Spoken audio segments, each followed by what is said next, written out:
And the Dogs and the Tide always have a national championship or bust mentality. Welcome between the hedges to Athens, Georgia and Sanford Stadium, home of the Georgia Bulldogs. As we'll see, the number 6 team in the country, the Alabama Crimson Tide, taking on the 11th ranked team in the land, the Georgia Bulldogs. For EA Sports College Football, I'm Reese Davis, David Pollack and Jesse Palmer with me. Guys, it's time to get it going.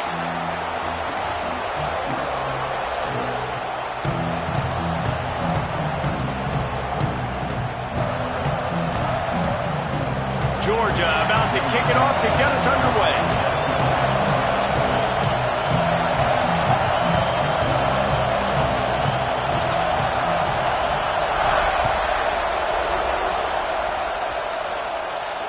And it'll come out to the 25. No attempt at a return.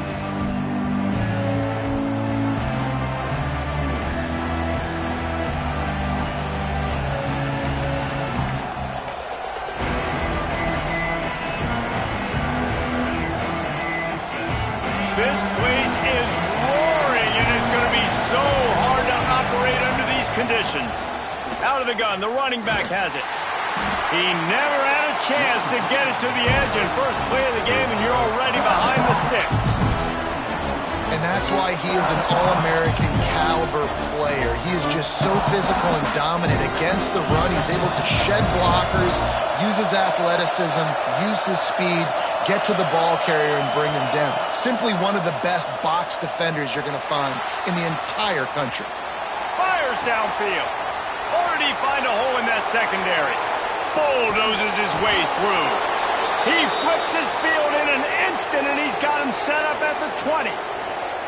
Well, after that last play, you can see how electrifying this guy is and how special he is after he makes the catch. If I'm on offense, I'm trying to find a lot of ways to get him touches in this game. Fired just a little too long as the junior frustrated he missed that connection. In a competitive conference like the SEC, you just can't afford to start 0-1 if you want to chase a championship. Really important to get off to a good start. No doubt, in the SEC, you've got to set the tone early. It's all about creating momentum out of the gate. Both of these teams had this game circled all offseason, David. They know what's riding on the line. There's so much riding on the line. Who gets to Atlanta down the road? Bragging rights, recruiting rights, all this stuff. Once you get in conference play, it means a lot every single week. This crowd, full throat, spreading the eardrums and letting them know it's going to be a long day.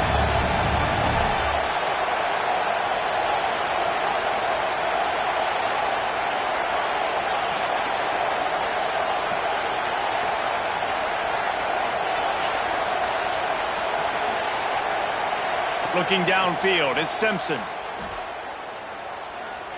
Pressure coming. Quarterback moving. The throw. He's got it and still on his feet. Touchdown, Alabama! Nice catch and good work afterwards to get it into the end zone. Getting set for the extra point after putting the scoreboard to work for the first time. And he's got the extra point, and it's 7-0 to start this one. One of the reasons this offense is so exciting to watch, they've got guys that are dangerous after the catch. And if this quarterback gets through his progression, David, hits you in stride, these guys will take it to the house. Man, it's your job to do the rest, right? You hit me in stride where I don't have to stop running. I don't have to break down. It makes it so easy. The connection between quarterback, wide receiver, you can tell this is a good one, and that's why they got 6 on that play.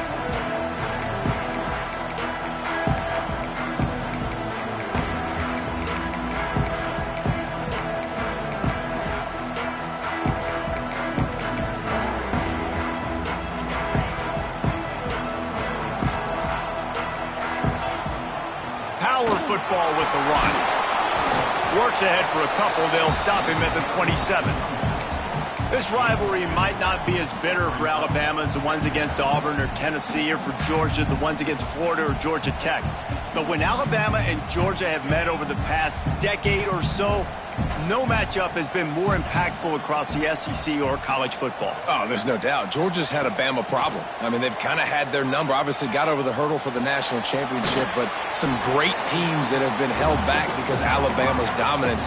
This is a big rivalry. This is a huge day for the Dogs. Anytime these teams play, it feels like a national championship. Even more than an SEC championship. We've seen that time and time again. The one thing I know, Georgia's defense is going to know where Ryan Williams is lining up each and every play because the true freshman last year ate this defense alive. They'll get it to the 48, no need to measure it to first down. And the Dogs come to the line with a new set of downs. Leaves it with the back. How about this sophomore stopping him short of the first down line?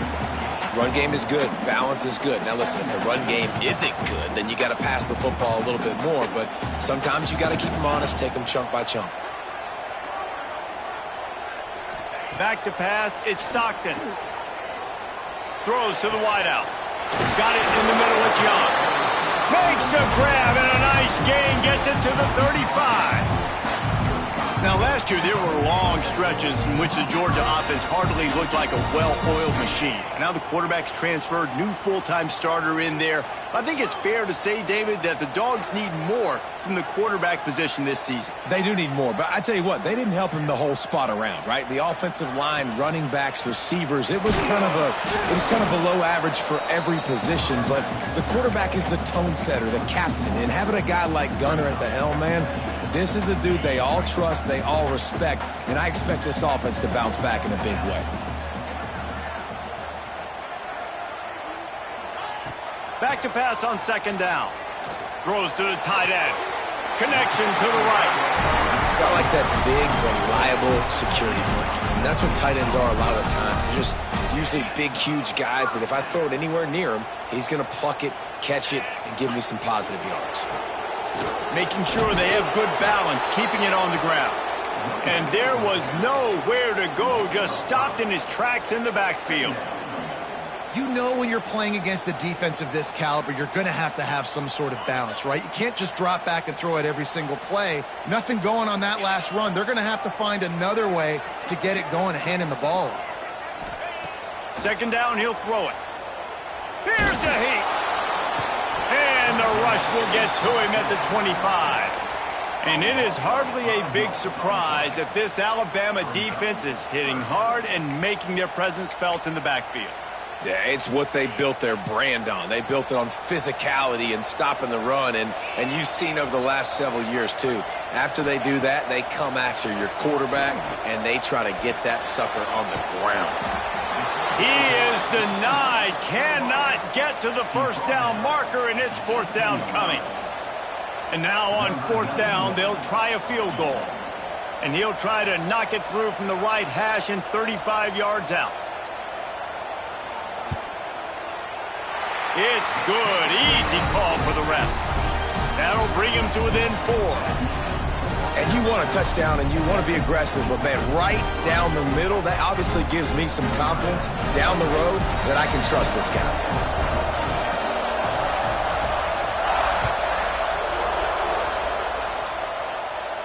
And no chance at a return here. They'll start this drive at their own 25.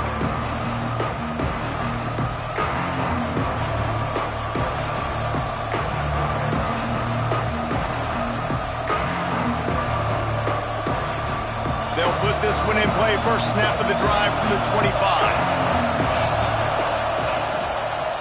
The give to the tailback. And the defense holds firm. No pickup at all on that play. Well, they want to come out and try to get the run game established, but up front defensively, they made a play. They gave up nothing on that one. Got to find some breathing room if you're going to establish yourself on the ground, and there wasn't any that time. Yeah, Reese, I wonder now if this offense is maybe going to try to get to the perimeter of the field and see if they can use their speed to hurt this defense. Handoff from the gun. Shakes off the defender. Gets it across the 30 to the 31, a pickup of 5. And those plays from a defensive perspective, man, they're just super annoying because now I'm in the worst spot ever, third and manageable. Like, I don't know if you're passing, don't know if you're running, so nice job by this offense keeping this defense off balance and creating a third down opportunity that's in their favor. The Dogs are off the leash and coming after him on third down. Looking to pass, it's Simpson. Got him downfield. And that's where they'll mark him, but a very productive play, and they'll move the chains. As a head coach, you love it when your quarterback is locked in early. Opening drive, throws a touchdown pass. Really nice throw on that last play. Here in the second drive, he's firing on all cylinders. You can tell this guy did his homework coming into this game, and right now it's paying off.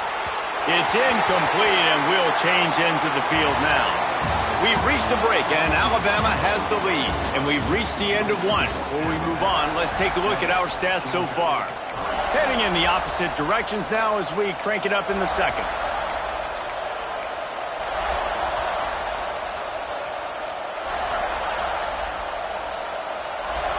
Couldn't make the connection last time. Let's see if they throw it again.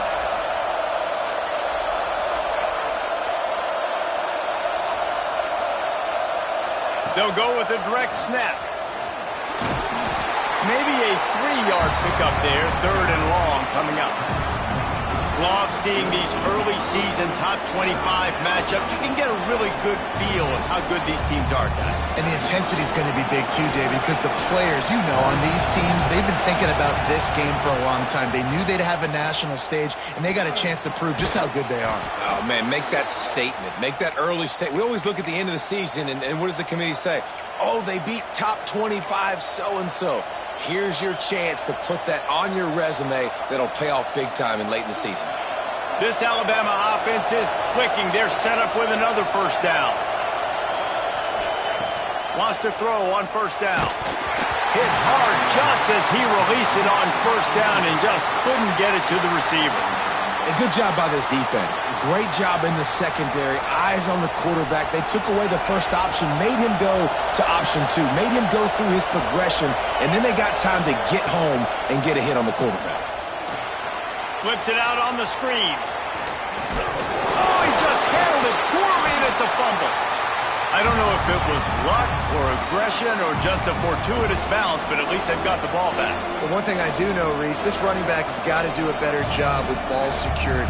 Cannot turn the football over and expect to win this game. They're very lucky they were able to jump on top of that. The Crimson Tide needs to convert on third and short. Looking to move the chains. They throw it complete to the left. And he'll haul it in and take it to the end zone. Touchdown, Crimson Tide. You know, quarterbacks and receivers, they develop confidence and chemistry as the game goes on. These two right now are definitely on the same page. And he tacked on the extra point. They're coming out to tee it up for the kickoff, and that last score was a real buzzkill for this crowd. That one bounds through the end zone, and it'll be a touchback.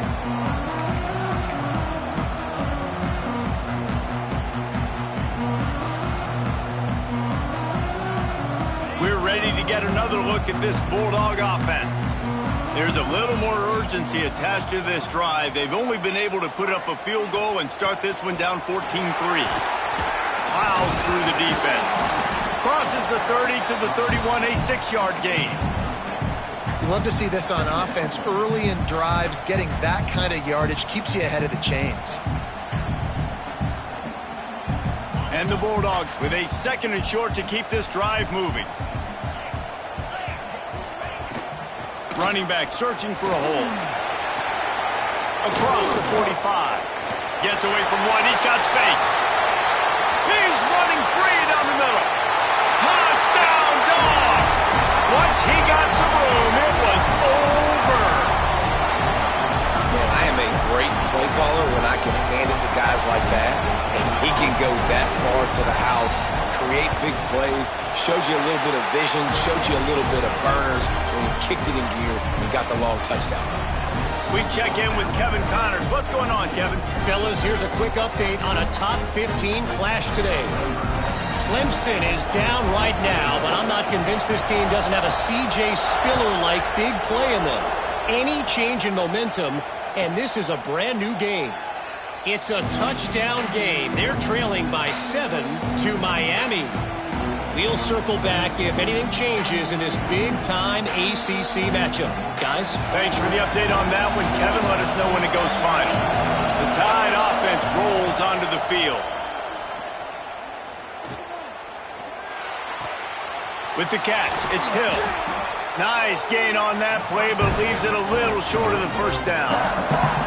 Their performance in SEC play last year was forgettable. They will have to make it memorable this time around. I love when Reese uses that phrases like forgettable, which means it was awful, not very good, okay? So they're looking for a bounce back. They've been selling this program all offseason. They've been trying to bring in new additions. They've been trying to create some juice, Palmer. Now they got to go out and do it. I think they realized, too, a year ago they weren't as talented as some of their opponents, but they also gave some games away. And they've got to be better in critical down and distances in big moments when they get into these SEC conference games this season. Big pickup on the ground here to keep this drive moving and give them a first down. Really good-looking run. You know, you think about the legacy Alabama has at the running back position. It's ridiculous. Mark Ingram won a Heisman, obviously Derrick Henry, Josh Jacobs. I'm going to go back to Sean Alexander, who I played against back in the day, too. All these guys had speed. All these guys had vision and quickness. And this guy right here, he has all of those traits himself. Just another big-time talent in the Crimson Tide backfield. Yeah, and you see running backs in today's football, they play a wide receiver basically for you, but you got to find a guy that you can throw it to, and you know he's going to catch the ball consistently. From the gun, they'll try the middle. And this one will be stopped for no gain. I love when you start bringing linebackers up near the line of scrimmage and you start sending them, because those guys have serious speed. They can come catch anybody up and down the line of scrimmage. The linebacker, you could tell, he had a good clue what was going on. He knew it was a run play, fired, pulled the trigger, came downhill, and attacked the running back. This dog crowd is off the leash, and they are coming after them, bringing noise on third down. He's going to come up a couple of yards short of the first down. And what's the closest guy to the football, man? It's those defensive tackles, and those guards and centers have to work together. They got to get those guys and get some movement. They don't on this play, and the big fella eats. Nowhere to go. When you run into him, you usually meet the ground. Oh, he's got some space. Nice pickup on the ground there, and they'll move the sticks with the first down. From that spot on the field, you had to expect them to go for it, and it worked out. Why the heck would you not go for it? I mean, I almost want to go for it on every part of the field, but especially once you start to get this deep in territory. But you're also, field goals aren't 100% at this distance. It's a little bit of a longer kick. Let's try to keep this drive alive and try to go get extra points. He breaks a tackle. Knocked down at the 29 after a pickup of 4. And those body blows really, really matter. Like, I want to be able to hand the ball off to my running back 10, 15 times a game. Make the defense tackle and wear them out. Sometimes these 3 to 4 yard runs, later in football games, they turn into 5 to 15 to 20 yard gains just because of the body blow effect. They'll take this lead to the 2-minute timeout and see if they can tack on a little more before the break. And now on second down for this offense.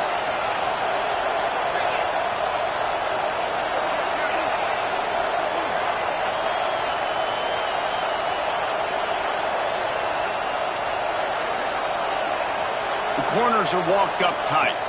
Back to throw, it's Simpson. He makes a grab into the end zone. Touchdown, Bama!